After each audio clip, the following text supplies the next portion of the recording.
Pulau Belitung selama ini dikenal dengan kekayaan alamnya, baik akan kekayaan timah di perut buminya, maupun panorama yang molek di atasnya. Dari pulau yang indah itulah, lahir sosok perantau, pejuang di masa revolusi kemerdekaan, pembangun kampung halamannya, dan kemudian jadi perintis pembentukan Provinsi Bangka Belitung, Haji A.S. Hananjudin. Tanjung Tikar, sekitar 15 km dari pusat kota Tanjung Pandan, berdiam masyarakat peladang yang lazim tinggal di Pondok Huma. Disitulah Hananjudin lahir pada 5 Agustus 1910 sebagai putra sulung pasangan Selama dan Judin bin Ali. Fase kehidupan masa muda yang tidak mudah membawa Hananjudin sampai bisa mengenyam pendidikan ilmu mesin di Ambek School Kursus di Manggar. Pengalamannya juga membentang dari montir mesin-mesin pertambangan timah NVGMB di Belitung hingga pertambangan boksit NVNIBEM di Bintan. Pada masa itu, Hananjudin juga aktif di era pergerakan, di mana bergabung dengan Parindra sebelum akhirnya merantau ke Jawa sebelum masa pendudukan Jepang. Di masa pendudukan Jepang, ia bergabung jadi mekanik pesawat di Satuan Ozawa Butai yang berbasis di Pangkalan Udara Bugis di Malang. Hananjudin mempelajari seluk-beluk aneka pesawat Jepang dan sistem navigasinya. Pada awal masa kemerdekaan, Hananjudin turut serta dalam unjuk kekuatan udara dengan penerbangan pesawat berlambang merah putih pertama. Ia terbang bersama pilot ex-Jepang dengan pesawat Chukyu di atas kota Malang pada 17 Oktober 1945. Kabar yang juga turut digaungkan Bung Tomo lewat radio dan Perdana Menteri Sultan Syahrir dalam pidatonya di kemudian hari bahwasanya tentara Republik mampu berjaya di udara. Pesawat lain yang diperbaiki Hananjudin malah pernah dijajal Panglima Besar Jenderal Sudirman untuk uji terbang di atas langit Malang. Pesawat yang ditumpangi Panglima saat itu adalah pesawat pembom Donryo yang setelah diperbaiki dan dikonversi jadi pesawat angkut dan dinamai sebagai pesawat Pangeran Diponegoro I. Pada 17 Agustus 1946, dalam rangka memperingati HUT kemerdekaan pertama, Hananjudin menyutradarai atraksi flypast pertama di langit Indonesia. Berbekal pesawat Chukyu, atraksi itu dilaksanakan 2 anak buahnya, Sukarman dan Sudarmaji, untuk terbang di atas kota Malang dengan manuver terbang rendah dan disambut sorak-sorai masyarakat di bawahnya. Agresi militer satu Belanda membuat Hananjudin mesti ikut bergerilya.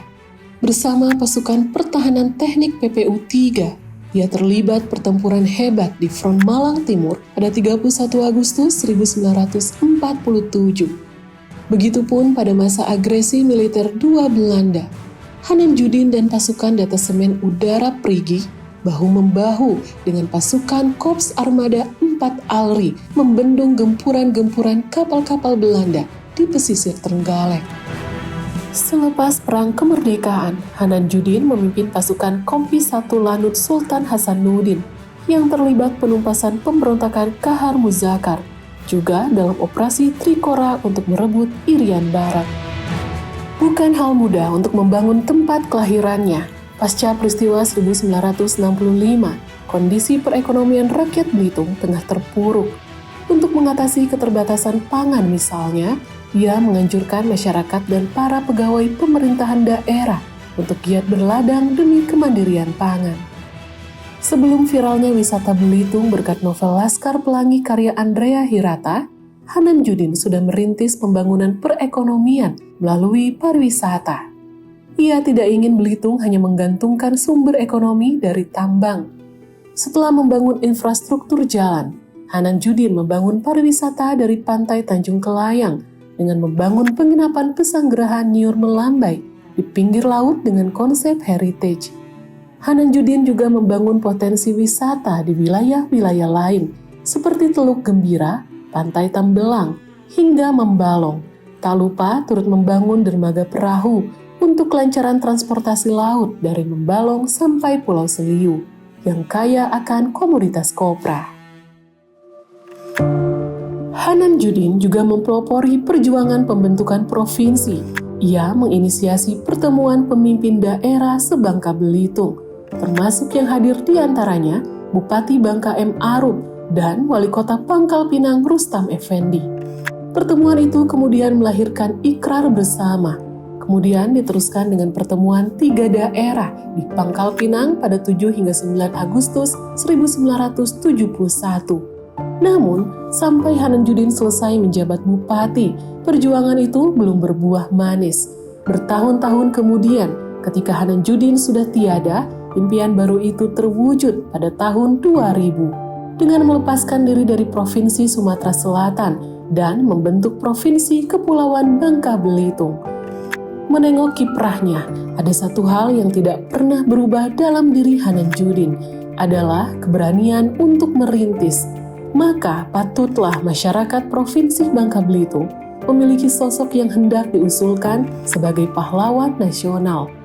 Hanan Judin ibarat simbol orang kecil yang punya peran besar, simbol kepahlawanan yang lebih luas dan egaliter. Ia menjadi jembatan antara masa perjuangan dan masa pembangunan. Semoga kisah keteladanan Sang Elang terus hidup dalam setiap langkah bangsa ini.